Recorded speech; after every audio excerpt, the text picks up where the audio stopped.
Good morning. My name is Oluwolubunde James from Todac Advanced Academy. This morning I'll be taking you one of the aspects of physics, modern physics, and the topic is the Broglie hypothesis, which focuses on wave-particle duality of light.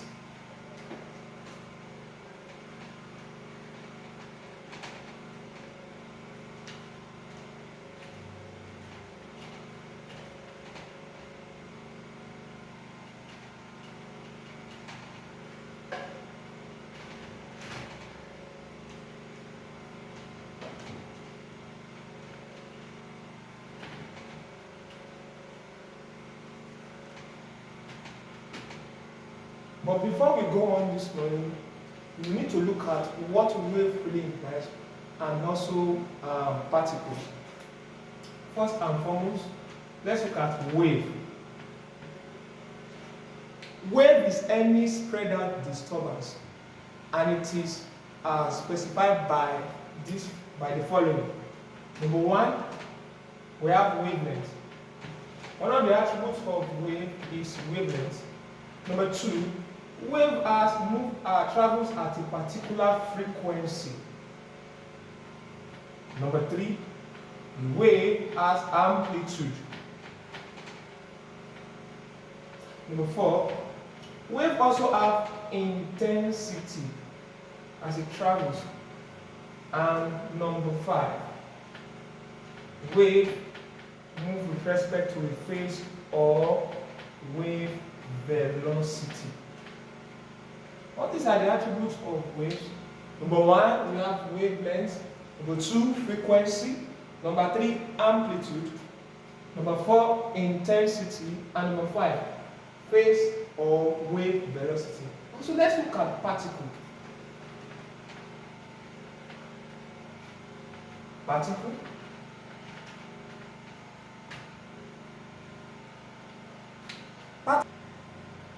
Particle possess mass and they move from one point to another, and they possess energy too when they move from one point to another, or when they slow down, or when they stop. And the particles are specified by the following. Number one, energy. They possess energy, not forgetting momentum. Wave particle possess momentum. Number one, energy. Number two, momentum. Number three, speed or velocity. And number four, they possess mass. They possess mass. All right. Now, looking at the dual nature of light. Light is described as an entity that has wave-like properties. That is, they travel at a particular frequency. Having this particularity, they travel at a particular frequency and also at a particular wavelength. Light travels at a particular frequency and also at a particular wavelength. And they contain some tiny particles known as photons. And photons possess energy and momentum. Photons possess energy and momentum. So in summary, light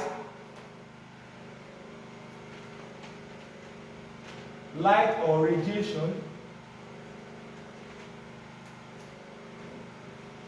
has wave properties, that is, they travel at a particular wavelength and a particular frequency, not forgetting particle properties, that is, they possess energy and momentum. That is, the tiny particles that is encompasses in light, which is called photons. So the Broglie now summarized that light behaves as wave and also as a particle. But After the experiment carried out by Davison and Gamma,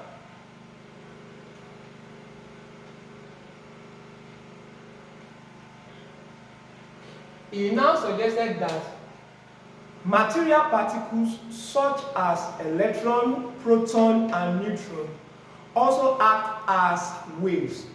Material particles such as electron, proton, and neutron also act as waves.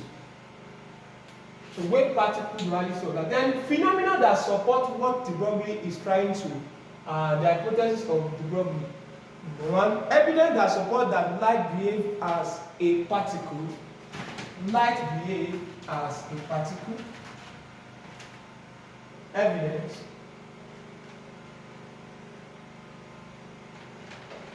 that supports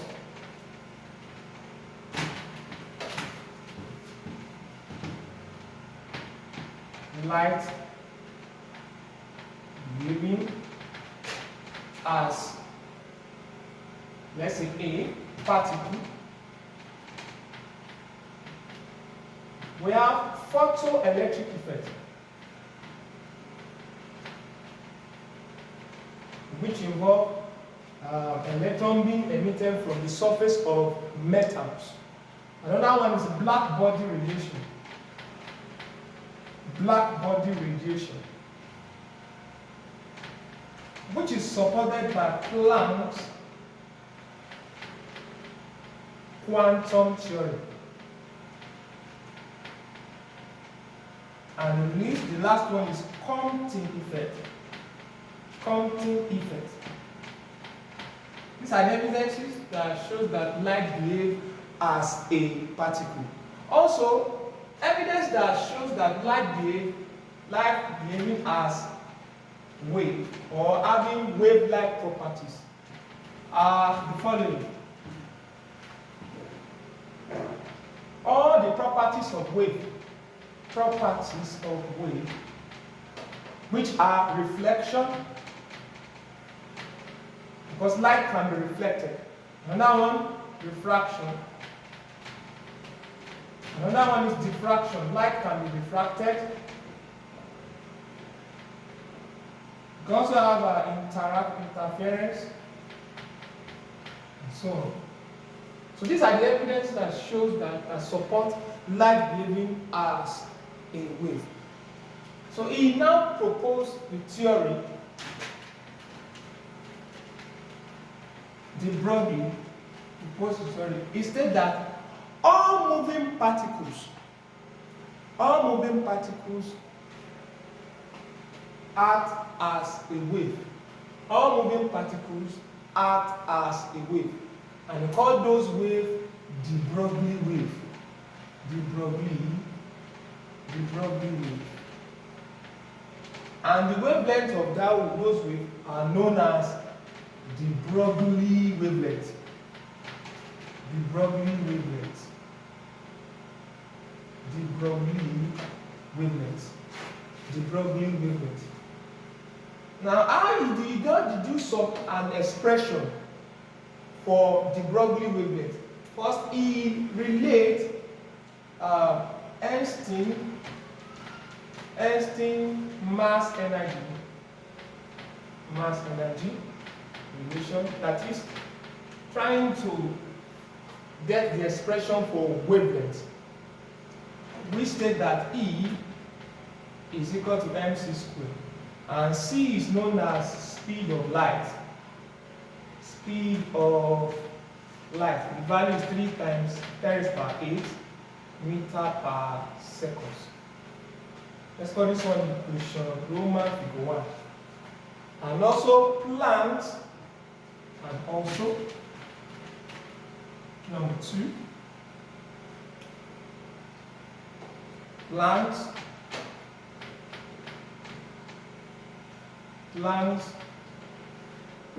energy relation. So this is for particle, while this particular relation is for wave, whereby E is equal to HF. E equals to what? HF. HF. So let's put this one up here. Planck's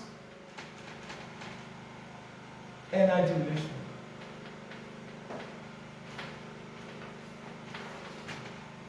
E equals to HF, where H is called Planck's constant. Planck constant. The value is 6.626 times 10 to the minus 34 joule seconds. Where F there means frequency of radiation. You can also write the formula as Hc over lambda. Let's call it equation 2. Equation 1 and equation 2.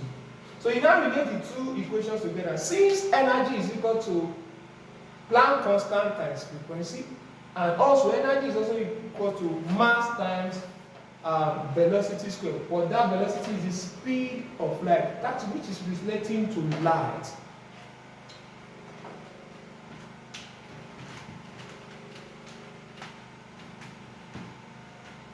That is, E equals to HF and is equal to mc squared. So Hc over lambda equals to mc squared. So making lambda the subject of the formula, we have this. Hc over mc squared, which is equal to h over mc. And mass times velocity is known as momentum. In other words, you can say h over momentum. And momentum is denoted by p. In other words, they probably summarize that wavelength is equal to h over p. Equation 3. H over p. Meaning, as wavelength of the moving particle increases, the momentum reduces, because the relationship is inverse. That is, if momentum increases, the wavelength of the moving particle also what? Reduce. Inverse relationship. But when you call this is only for light because of this particular C. But when we consider material particles like electron, proton, and neutron, we can say this same formula can still be regarded as lambda equals to h over mv, where v is equal to velocity of material particle. Velocity of material particle. Let's call this one equation 4. Still the same thing, but this is for light or radiation. But for other material particles, we can see lambda is equal to h over mc. Why m here means the mass of the particle, while v is the velocity of the moving particle. Alright, now let's deduce the relationship between the wavelength and the energy of moving electron. We are considering the moving particle, specifically electron, though it's applicable to other moving particles, electron. Alright, from the kinetic energy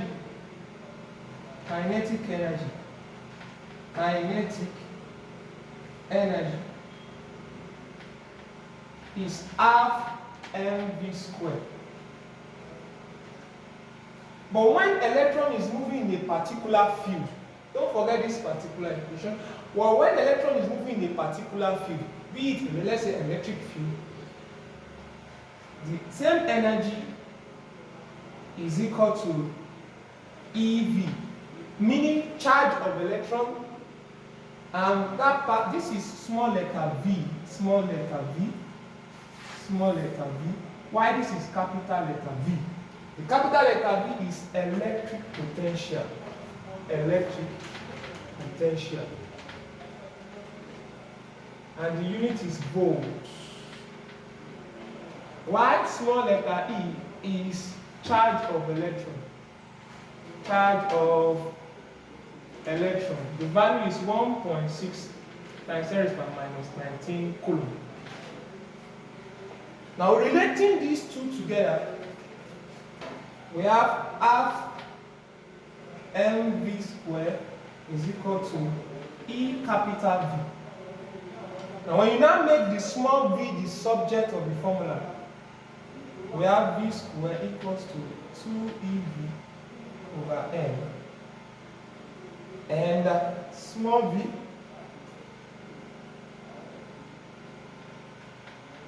is equal to square root 2EV over M.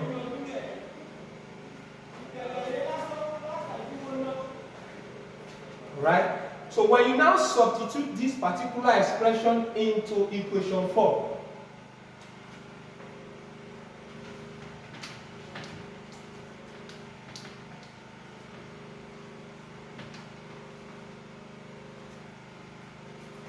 substitute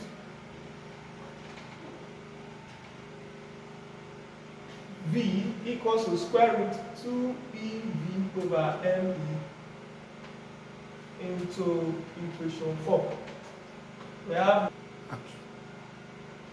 substitute V, the velocity, which is equal to square root 2EV, that capital V for electric potential over mass of electron, into equation 4.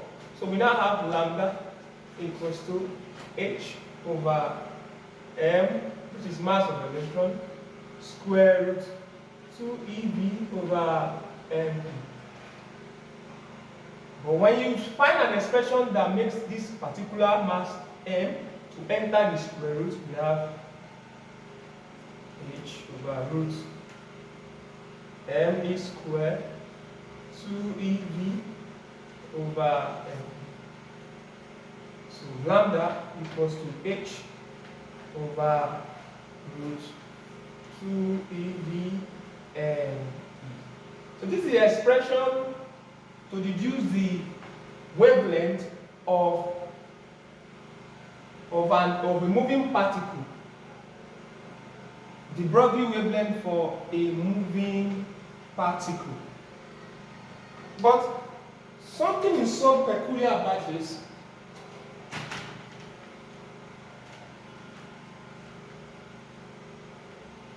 Is that there are constants in the expression. Number one, H is a constant, small e is a constant, and ME is also a constant. Only V varies, the electric potential varies based on the field. So we can say our H, Planck constant, the value is 6.626 times 10 power minus 34 degrees seconds, and the small e is charge of electron. Take note of the constant. We have 1.6 times 10 power minus 19 coulomb. Then mass of electron, we have 9.1 times 10 power minus 34 kg. Mass of electron.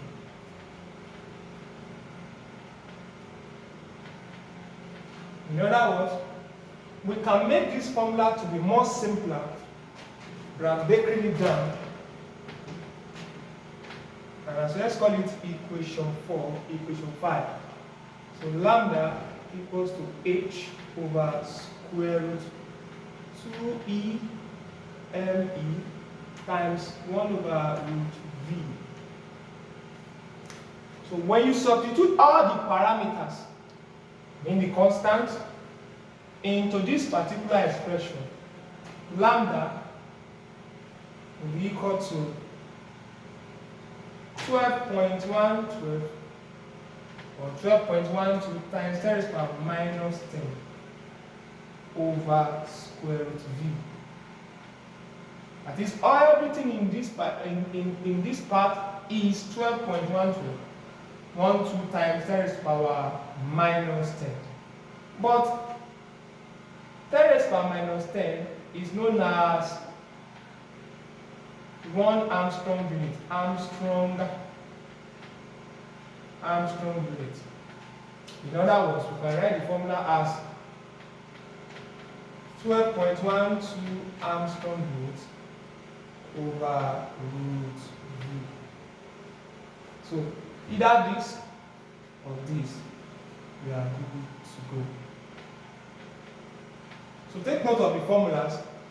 So if you have to reduce the Broglie wavelength, when you are given the electric potential or the potential difference in that particular field in which the material particles is moving, you just need to substitute the value of the potential into the equation and get the wavelength. Or in some cases, maybe you are given the wavelength and you are asked to reduce the potential, you make V the subject of the formula. As simple as that.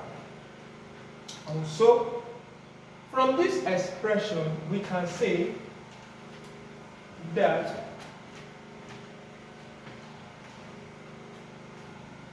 wavelength is inversely proportional to electric potential. Meaning, if the potential increases, the wavelength of the material particle reduces. And if the potential reduces, the wavelength of the material particle increases. So we can rewrite it if you are in a particular scenario whereby you have 2 wavelengths and 1 electric potential, you can easily deduce the other one. We have square root V equals to constant, meaning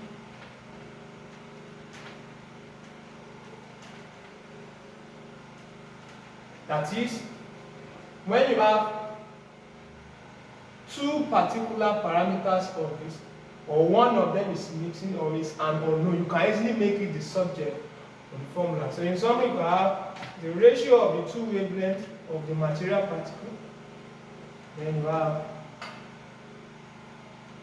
the potential for the second based on the varying condition, and you can have this. That is equation 7. So depending on the condition of the setup or the question, what the question is pointing to, you should be able to use the right formula. But don't forget, when you want to solve your question, write out your parameters. Then from there you can use the right formula which is applicable to that. So in summary of what I've done so far, we talked about wave, we talk about particles, and we also talk about their attribute, what the process is. And we also talk about the relationship between two, that is light, process, like as wave properties, particle-like properties.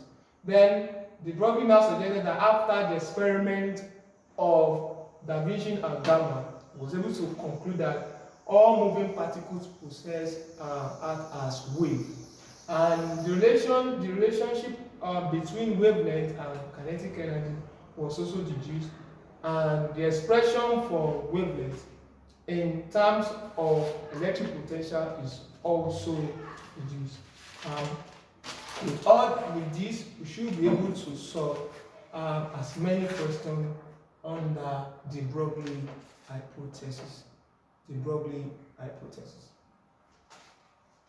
Alright, so let's proceed. Also, the relationship between wavelengths. Relationship between wavelengths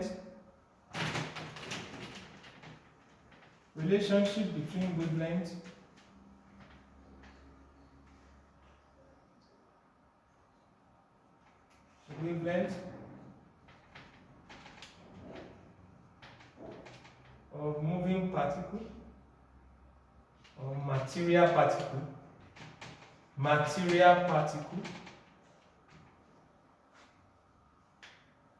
and kinetic energy.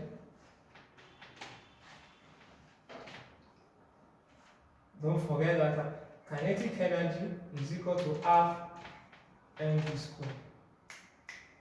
And the Broglie wavelength is h over mv. And from this expression here,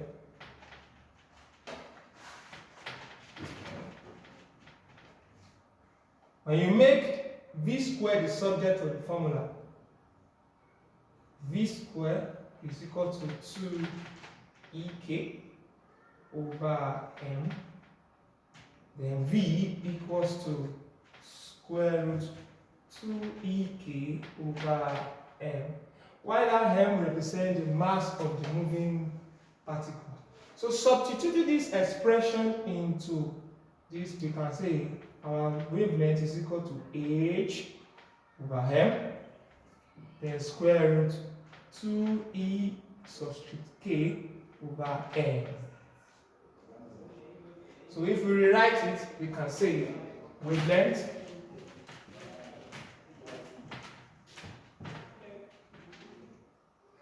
wavelength equals to h over, now making this particular m outside the square root to enter, it's now in this form, m squared, because square root of m squared will still give you m. So we have ek over m, then we have 2.